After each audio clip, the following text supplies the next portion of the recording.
사사반했던 2029년을 보내고 새 아침이 밝았습니다. 새 어떤 생활이 펼쳐지기를 기대하는가? 하나님이 우리를 향해 어떤 은혜를 주셨으면 좋겠는가? 하나님은 복을 주실 만한 사람에게 복을 주실 줄로 믿습니다. 어떤 사람이 복을 받을 만한 사람인가? 당연히 예수님을 믿는 사람들입니다. 아주 우리 교회는 아멘이 싹 들어버렸습니다. 우리는 진정으로 예수를 믿는가? 아멘. 단순히 예수를 믿는다고 말할 뿐인가? 아니면 예수님을 나의 주인으로 모시고 살아가는가? 아멘. 하나님은 구원받은 사람에게 살아가는 데 필요한 것들을 주실 줄로 믿습니다. 아멘. 하나님은 구원받은 사람에게 필요한 은사를 허락하실 줄로 믿습니다. 아멘. 하나님께 영광을 돌리기 위하여 우리는 구원받은 사람인가? 단순히 예수를 믿는다고 입으로만 말하면 구원받은 사람이라고 가르침을 받아서 구원받았다고 확신하는가? 예수님이 나를 구원하시려고 십자가에서 죽으신 걸 알고 예수님의 은혜를 깊이 경험했는가? 예수님을 믿는다고 입술로 말하는 것도 중요하지만 예수님의 은혜를 깊이 경험하는 것이 더 중요할 줄로 믿습니다. 아멘.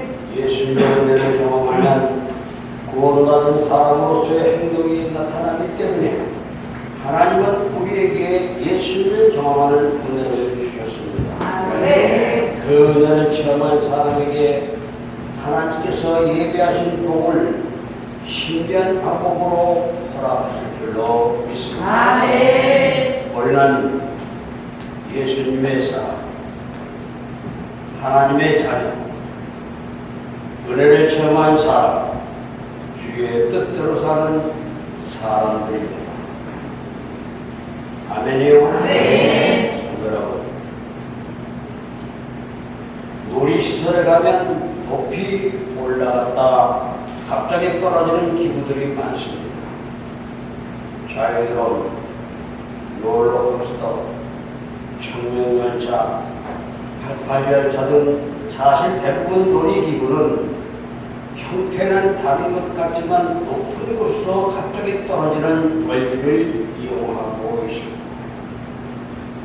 왜냐하면 높은 곳에 올라가면 긴장이 고조되고 그 상태에서 갑자기 떨어지면 그때 순간적으로 무중력을 느끼게 되는데 그 순간이 가장 짜릿하고 또 두렵기도 하기 때문입니다. 그 순간 자기 몸을 어떻게 다룰 수 없어서 어찌할 바를 모르게 됩니다. 이처럼 사람들은 자신이 어떻게 할 수 없는 순간을 즐깁니다.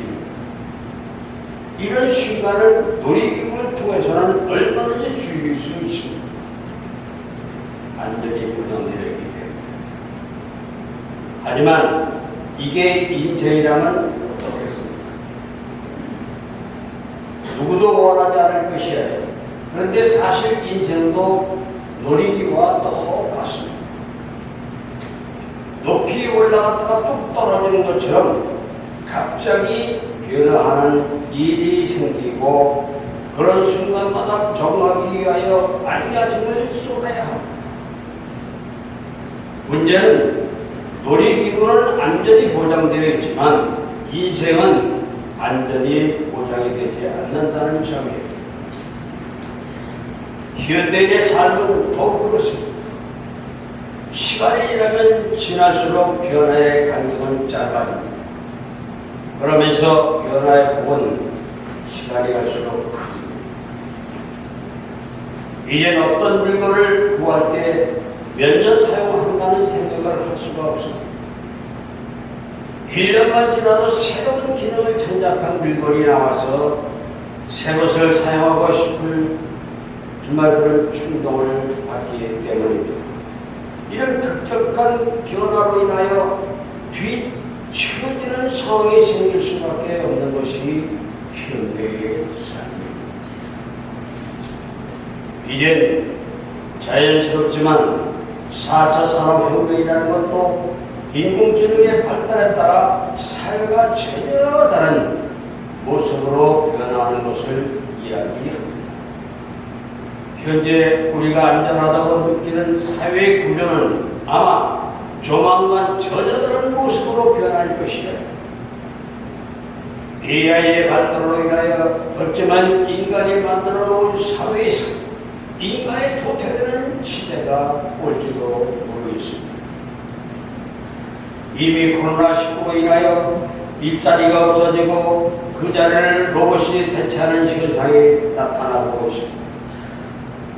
단순한 서빙과 같은 일은 로봇이 깔끔하게 할 수 있기에 초기 비용이 들지만 오래 사용할 것을 생각하면 인건비보다 싸게 들어가고 게다가 인간이 갈 수 없는 시간과 공간까지 로봇은 가리지 않고 하기 때문에 점차 더 확산될 것이다.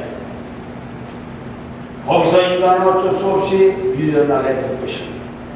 이렇게 이젠 로봇과 전쟁해야 하는 변화가 우리 앞에 와 있습니다.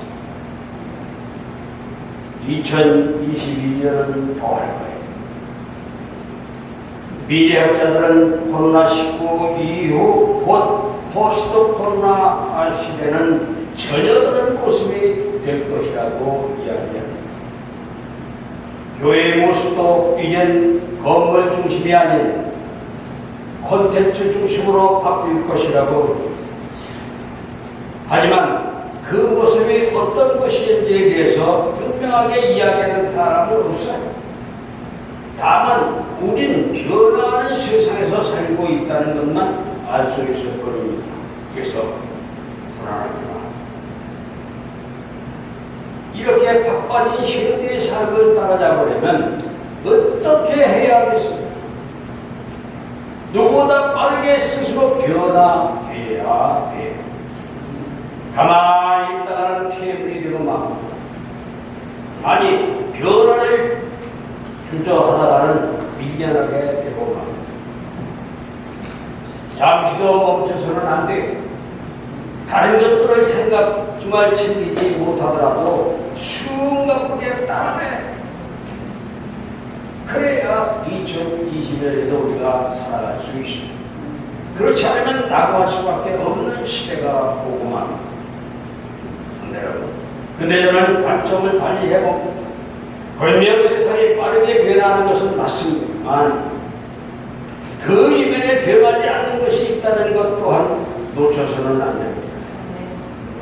그리고 경우에 따라서는 그 변하지 않는 게 보다 더 중요하기도 해요.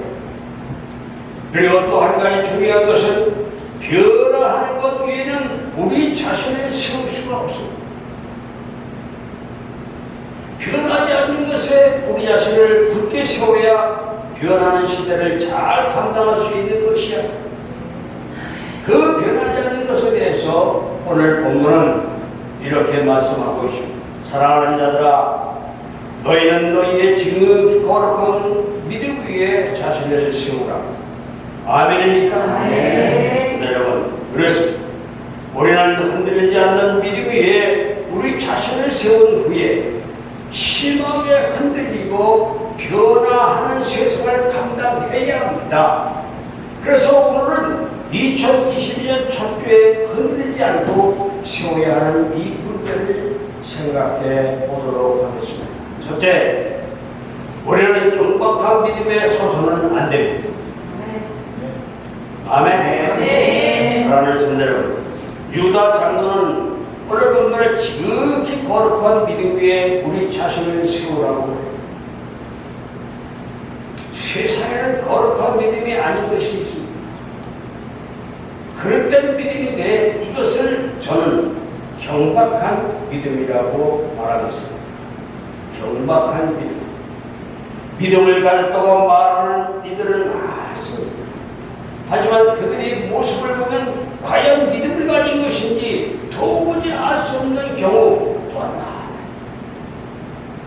그래서 믿음이라고 이야기하니 인정해야 할 것 같아서 어쩔 수 없이 경박한 믿음이라고 하는 것이야. 어떤 것들이 경박한 믿음이겠습니까? 첫째, 먼저 물질 만능주의를 믿음으로 포장한 것입니다.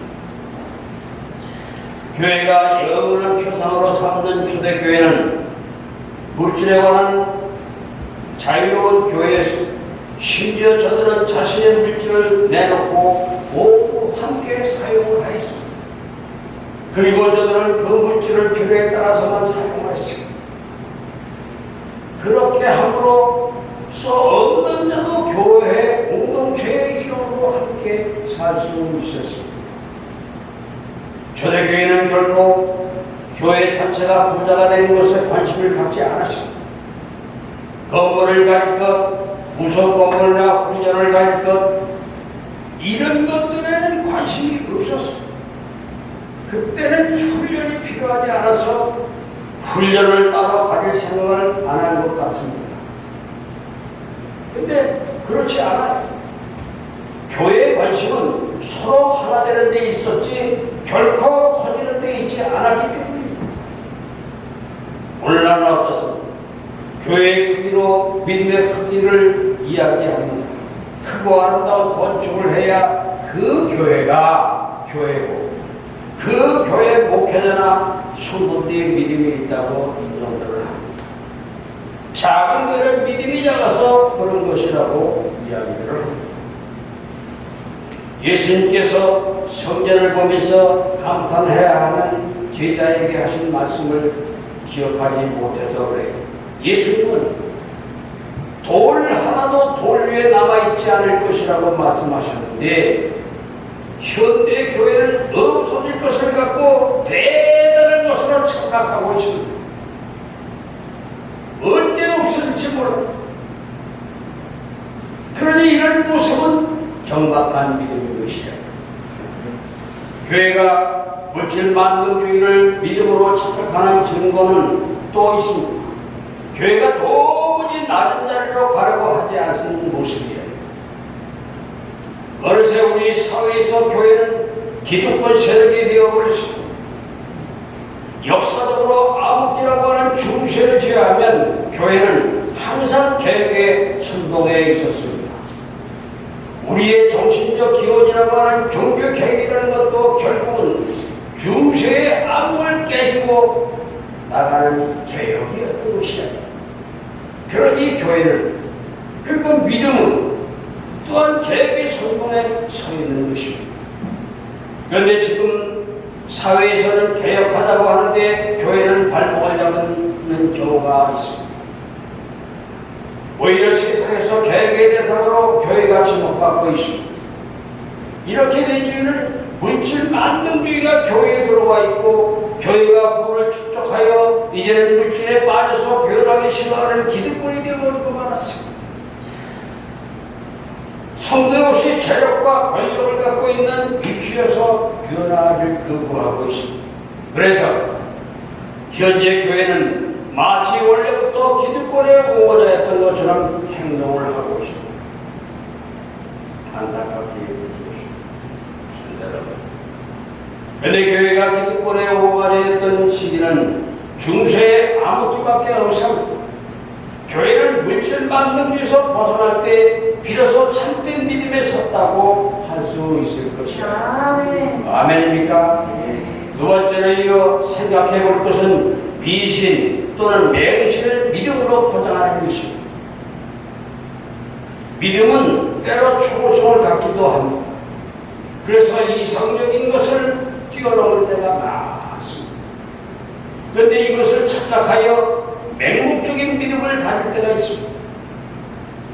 가령 죽은 사람이 부활할 거라며 시신을 집에 놔두고 기도한다든지 이것이 신학 교수라는 사람이 저질렀던 부끄러운 일이에요.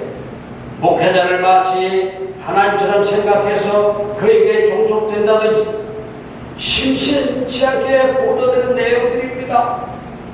이런 것은迷信이에요. 믿음과는 결이라는 것입니다.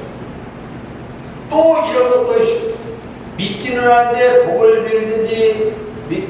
복을 빌듯이 믿는다든지, 어떤 사람은 헌금을 하면서 그것을 몇 배로 축복해 줄 것을 믿습니다.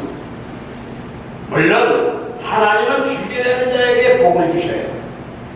하지만 돌려받을 걸 생각하고 내는 것이라면 이것은 도박 내지는 투자지 결코 믿음이 아닙니다. 하나님은 그런 헌금을 원하지 않으십니다. 그런데 이런 모습을 믿음이 있다고 하니 어쩔 수 없이 그게 믿음이라면 그런 믿음을 미신이라고 하는 것입니다. 미신이라고 하는 것입니다.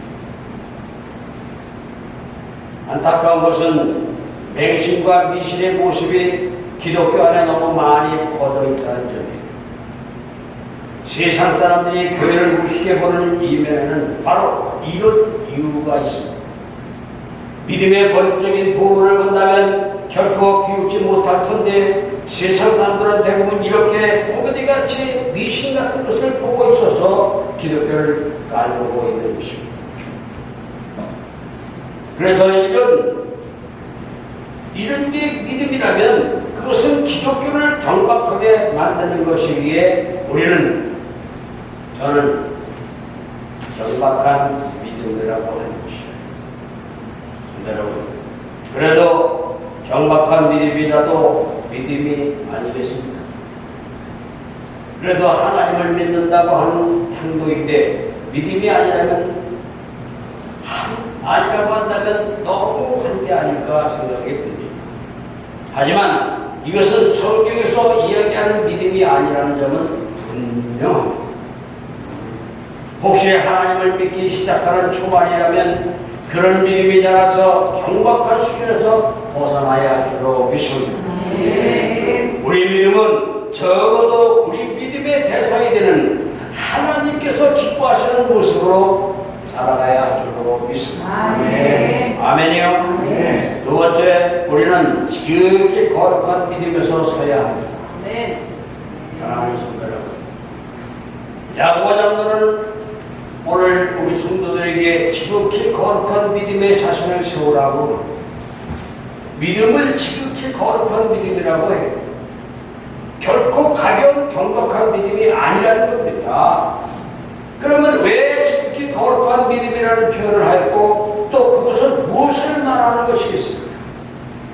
첫째, 먼저 생각해 볼 것은 믿음의 기원 자체가 하나님에게 속하였다는 것이에요. 아멘입니까? 하나님은 지극히 거룩한 분이십니다. 믿음은 그런 하나님의 것이에요. 성경에서 이야기하는 믿음은 독특합니다. 어법상 믿는다는 것은 그 주체가 믿는 자 자신입니다. 자신입니다. 그래서 이런 점을 반영하여 개정된 사도신경에서는 우리가 처음에 뭐라 합니까? 나는 전능하사 천지를 만드신 하나님을 믿습니다라고 정말 우리 수정을 하였습니다. 자신이 믿어야 한다는 거예요. 왜 사도신경에서 자신을 믿지 않습니까? 자신을 믿으라는 겁니다. 이처럼 믿음의 주체는 믿는 사람 자신입니다. 그런데 성경은 이 믿음 자체도 선물로 주신 것이라고 해요. 에베소 2장 8절에 보면 너희는 그 은혜에 의하여 믿음으로 말미암아 구원을 받았으니 이것은 너희에게서 나는 것이 아니에요. 누구의 것? 하나님의 선물이라는 거예요. 아멘입니까? 네. 믿음의 은혜와 선물은 말과 연결됩니다. 말 그대로 믿음은 하나님의 은혜로 주어지는 것이에요. 네. 아니 믿음은 하나님의 선물로 주어지는 것입니다. 네. 아멘입니까? 네. 여러분, 그러니까 우리가 믿어야 하는 것은 맞습니다. 하지만 하나님의 믿음을 주시지 않으면 믿는 것조차도 우리는 할 수 없는 것이야. 이렇게 믿음은 지극히 거룩하신 하나님께서 우리에게 주시는 것입니다. 그러니 믿음은 결코 경박한 것이 될 수가 없습니다. 믿음을 주신 분이 하나님이시기에 그 믿음은 지극히 거룩할 수밖에 없는 것이야. 거룩하신 하나님을 믿는 믿음이 어떻게 경박할 수가 있겠습니까? 아멘입니까? 두 번째 이어 생각할 것은 예수님의 십자가를 믿는 믿음이라는 점이에요. 성경이 말하는 믿음의 핵심은 예수 그리스도의 십자가가 우리의 죄를 대속했다는 것입니다. 우리의 죄를 대속하지 대신 지셨다는 거예요. 유다 장로가 오늘 본문에서 이야기하는 믿음도 역시 예수님의 십자가를 믿는 믿음을 이야기하고 있습니다. 그런데 이 믿음은 지극히 거룩한 믿음이라고 하고 있습니다. 왜 그렇습니까? 예수님은 지극히 거룩하신 분이기 때문에 예수님은 거룩하신 하나님이십니다. 예수님은 지극히 높은 보좌에 계신 분이십니다. 아멘입니까? 예수님은 죄가 있어서 하늘에서 땅에 떨어진 것이 아닙니다.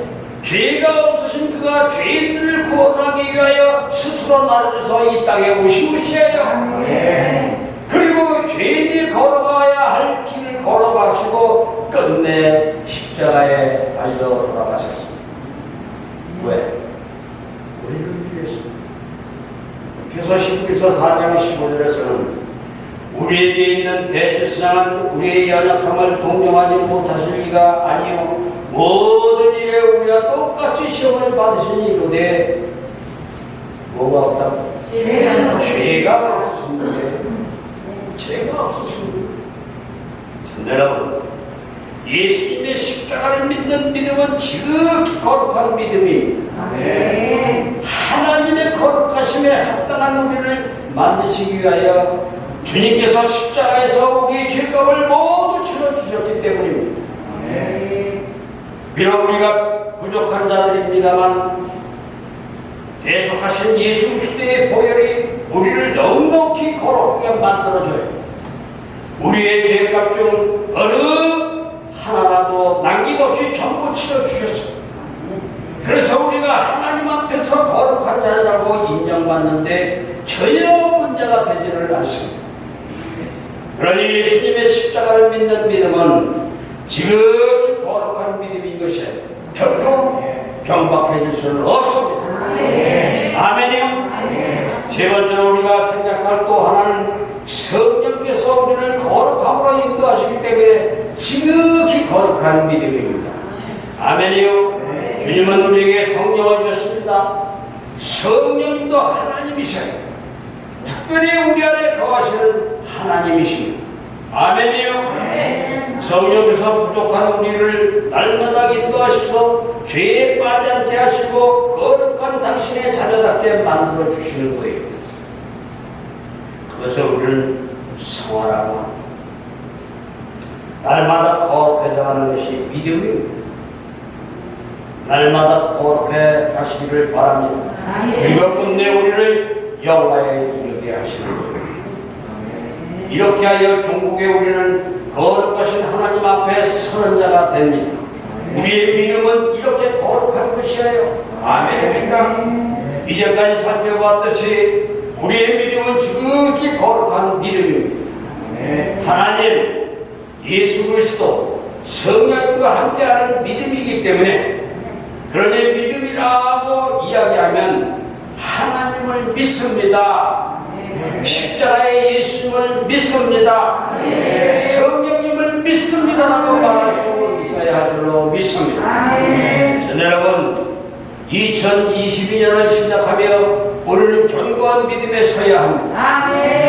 그래야 어떻게 변할지 모르는 2022년을 넉넉히 감당할 수 있어요.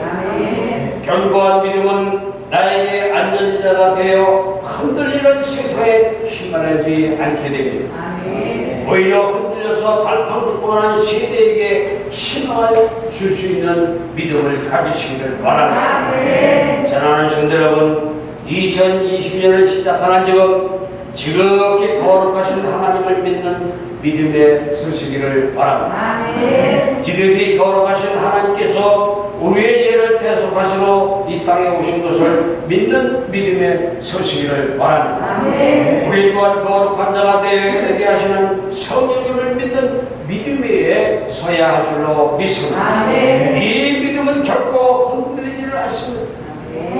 아멘이요? 지극히 거룩한 믿음에 굳게 서서 변화하는 시대를 넉넉히 감당하는 성도들이 되실 주님의 이름으로 축원합니다. 축원합니다. 기도하겠습니다. 빛으로 인도하여 구원을 베풀어 주시는 하나님 아버지, 우리가 세상에 빛으로 오신 예수님을 믿어 구원을 받게 하셨음을 감사드립니다. 주님께서 새의 빛으로 인도하시어 새 소망으로 새 삶을 기획하게 하셨음을 믿습니다.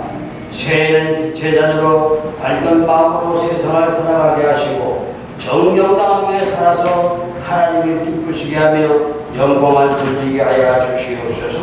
우리가 어떤 교회도 밤이나 어둠에 처하지 않게 하시고 예수님의 은혜로 낮에서 구한 성도가 되어서 진리의 말씀과 올바른 신앙으로 세상 사람들을 하나님께 인도하여 구원에 동참하는 성도들이 불러 이끌게 하여 주시옵소서. 사람이라면 누구든지 예수님의 빛으로 구원을 받도록 역사하시는 하나님 아버지, 예수님께서는 눈이 어두워 빛을 보지 못하는 사람의 눈을 안수하시고 빛을 보게 하신 사실을 우리는 믿습니다. 주님께서 우리에게 성령의 어두운 영혼의 눈을 밝혀주시고 살아계신 하나님의 부활하셔서 지금도 살아계신 주님을 볼 수 있는 은총을 베풀어 주시옵소서. 지금은 세상에 살아도 천국의 영혼의 빛과 밝은 눈으로 보게 하시고 하늘나라를 보게 하시옵소서. 이 시간 간절히 바라기는 올해 365일 날마다 우리 교회가 각 기관과 성도들이 주님과 동행하며 빛의 자녀로 승리하며 살아가게 하시옵소서. 예수님의 이름으로 기도합니다.